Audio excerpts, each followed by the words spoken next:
నమస్తే, welcome to 99 TV updates. చూద్దాం. రాహుల్ గాంధీ అరెస్టుకు నిరసనగా హైదరాబాద్లో కాంగ్రెస్ పార్టీ భారీ నిరసన కార్యక్రమం చేపట్టింది. ఢిల్లీలో జరిగిన పరిణామాలను ఖండిస్తూ కాంగ్రెస్ నేతలు, కార్యకర్తలు లోక్ భవన్ వరకు ర్యాలీగా వెళ్లేందుకు ప్రయత్నించారు. నక్లెస్ రోడ్డు వద్ద వారిని పోలీసులు అడ్డుకోవడంతో ఉద్రిక్త పరిస్థితులు నెలకొన్నాయి. కాంగ్రెస్ కార్యకర్తలు ముందుకు వెళ్లాలని పట్టుబట్టగా పోలీసులు వారిని నిలువరించారు. దీంతో అక్కడ కొద్దిసేపు తోపులాట జరిగింది. పోలీసులు భారీగా మోహరించి పరిస్థితిని అదుపులోకి తీసుకొచ్చేందుకు ప్రయత్నించారు. కాంగ్రెస్ నేతలు కేంద్ర ప్రభుత్వానికి వ్యతిరేకంగా నినాదాలు చేశారు. రాహుల్ గాంధీ అరెస్ట్ ప్రజాస్వామ్య విరుద్ధమని కాంగ్రెస్ నేతలు ఆరోపించారు. ప్రజల గొంతు నొక్కే చర్యలను తాము ఖండిస్తున్నామని తెలిపారు. నిరసనకారులు రోడ్డుపై బైఠాయించి ఆందోళన చేపట్టారు. దీంతో నక్లెస్ రోడ్డు పరిసరాల్లో కొంతసేపు ట్రాఫిక్ అంతరాయం ఏర్పడింది.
పరిస్థితి ఉద్రిక్తంగా మారడంతో పోలీసులు పలువురు కాంగ్రెస్ నేతలను అదుపులోకి తీసుకున్నారు. కాంగ్రెస్ రాష్ట్ర అధ్యక్షుడు మహేష్ కుమార్ గౌడ్ను అరెస్ట్ చేశారు.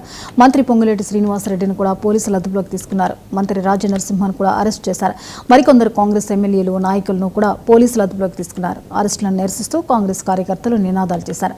పోలీసుల తీరును కాంగ్రెస్ నేతలు తీవ్రంగా తప్పుపట్టారు. శాంతియుతంగా నిరసన తెలిపే హక్కును కాలరాస్తున్నారని ఆరోపించారు. రాహుల్ గాంధీకి సంఘీభావంగా ఈ నిరసన చేపట్టినట్లు తెలిపారు. అరెస్టులతో కాంగ్రెస్ కార్యకర్తల్లో ఆగ్రహం వ్యక్తమైంది. నిరసనకారులను పోలీసు వాహనాల్లో తరలించారు.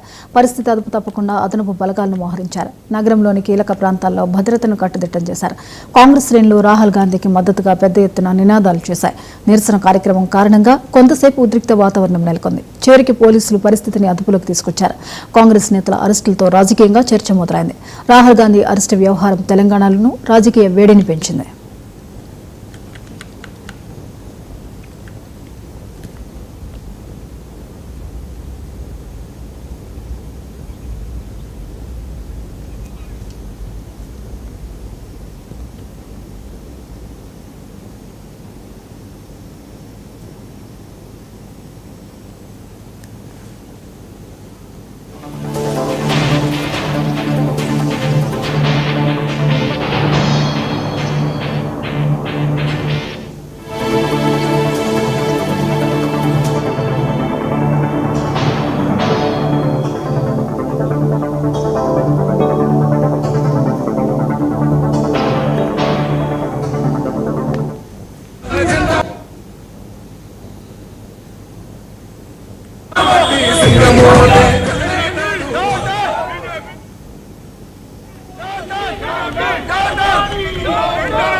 నీరు కారిపోయినాయి. నిన్న జరిగిన సంఘటనలో రాహుల్ గాంధీ గారు మరియు వివిధ పార్టీల సీనియర్ నాయకులు మీరంతా చూశారు. వాళ్ళ మీద ఒక టెర్రరిస్టులాగా ప్రవర్తించడము, మరీ ఘోరంగా ప్రవర్తించడం. ఈ గవర్నమెంట్కు కొద్దిగా విచక్షణ ఉంటే, చిత్తశుద్ధి ఉంటే ఈ పిల్లలకు న్యాయం చేయాలని మేమంతా కాంగ్రెస్ పార్టీ తరఫు నుంచి మేమందరం కోరుచున్నాము. మరియు పిల్లల భవిష్యత్తును ఆడుకోవద్దు. ఎందుకంటే మనకు కూడా పిల్లలు ఉన్నారు, మనకు కూడా ఆశలు ఉన్నాయి. మన పిల్లలు డాక్టరు ఇంజనీరు కావాలని మనం కూడా ఎన్నో ఖర్చులు పెడతాము, బయట దేశాలకు పంపిస్తాము. మరి అలాంటి నీట్ పేపర్ లీకేజ్ కావడం వల్ల మనకు కూడా అందరూ ఆలోచించండి, మనకు కూడా ఎంత బాధాకరం అది. నీట్ ఎగ్జామినేషన్ జరిగిన సందర్భంగా పేపర్ లీకేజ్ అయ్యి ఎందరో మంది విద్యార్థుల భవిష్యత్తులో నాశనం చేసినటువంటి భారతీయ జనతా పార్టీ, ఈ బీజేపీ గవర్నమెంట్ లీకేజీలన్నీ కూడా మరి బహిర్గతం అయినాక కూడా ఎందరో మంది పిల్లలు పాపం రాత్రులు నిద్రలేక చదువుకొని వాళ్ళు ఎగ్జామ్ పోస్ట్పోన్ చేయడం మూలంగా ఆత్మహత్య చేసుకొని చనిపోవడం జరిగింది. మరి నిన్ననే పార్లమెంట్ మొదలైంది. రాహుల్ గాంధీ గారు పార్లమెంట్లో మరి చర్చ జరగాలి నీట్ ఎగ్జామ్ పైన అని చెప్పి అంటే నిన్న ఇవాళ కూడా వారికి సమయం ఇవ్వలేదు, చర్చ జరపలేదు. రాహుల్ గాంధీ గారు ఇవాళ ఏఐసిసి అధ్యక్షులు ఖర్గే గారు, ప్రియాంక గాంధీ గారు, వేణుగోపాల్ గారు నీట్ పేపర్ లీక్ అయి లక్షలాది మంది విద్యార్థుల భవిష్యత్తు నాశనమైన పరిస్థితులలో, వారి భవిష్యత్తు అంధకారంలో ఉన్న పరిస్థితులలో మీరు భారతదేశ నడి వీధుల్లో యువత అంతా కూడా రోడ్డుపైకి వచ్చి నీట్ పేపర్ లీక్ అయిన బాధ్యులపై కఠిన చర్యలు తీసుకోవాలని, కేంద్ర మంత్రి ధర్మేంద్ర ప్రధాన్ వెంటనే రాజీనామా చేయాలని, నైతిక బాధ్యత అనేది ముఖ్యం. ఈరోజు ప్రజాస్వామ్య భారతదేశంలో బాబాసాహెబ్ అంబేద్కర్ రచించిన రాజ్యాంగ హక్కులను కాపాడాలని యువత అంతా రోడ్డుపైకి వచ్చిన సందర్భంలో విచక్షణ రహితంగా నిన్న ఢిల్లీ నడివీధుల్లో విద్యార్థులపైన పోలీసులు lathi charge, tear gas, water క్యాన్లతో ప్రయోగం చేసి మరి అనేక వేలాది మంది విద్యార్థులు గాయాల పాలై, కొంతమంది విద్యార్థులు ఈ రోజు కూడా వాళ్ళు ఎక్కడున్నారో అడ్రస్ తెలియకుండా పోయిన పరిస్థితి ఉంది.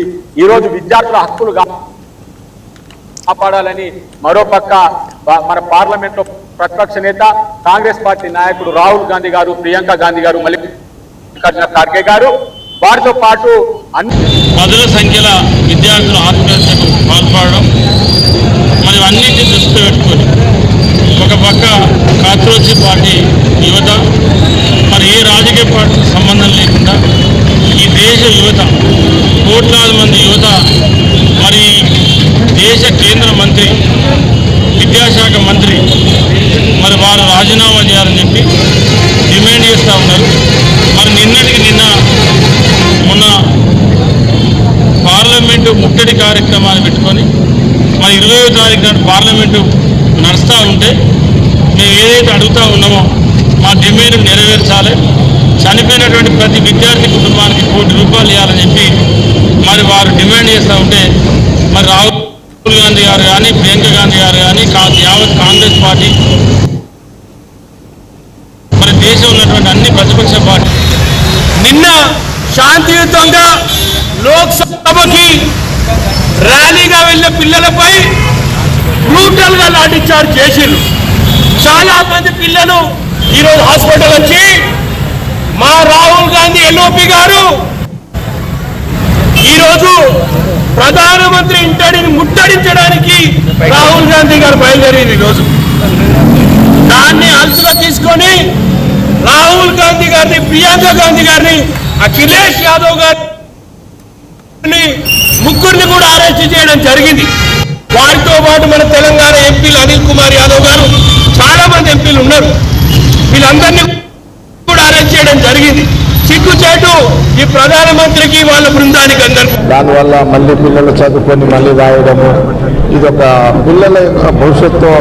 బీజేపీ ప్రభుత్వం, నరేంద్ర మోడీ గారు, ప్రధానమంత్రి గారు మాట వరుసకు కూడా ఈ నీట్ పేపర్ లీక్ అయిన తర్వాత ఒక్క మాట కూడా విద్యార్థులతో మాట్లాడకపోవడం, దాని మీద తప్పు జరిగింది, ఇలాంటి తప్పులు జరగకుండా చూస్తామనే మాట కూడా ప్రస్తావన లేకుండా ఒక మొండిగా మరి ప్రధానమంత్రి గారు ఉండడం, మరి దాన్ని విశ్వసిస్తూ చాలామంది యువకులు, స్టూడెంట్స్ మరి జంతర్ మందిర్ దగ్గర వాళ్ళు వేల స్టూడెంట్స్ మరి జంతర్ మందిర్ దగ్గర దీక్ష ధర్నా కార్యక్రమం చేస్తున్న క్రమంలో పోలీసులు ఢిల్లీలో విద్యా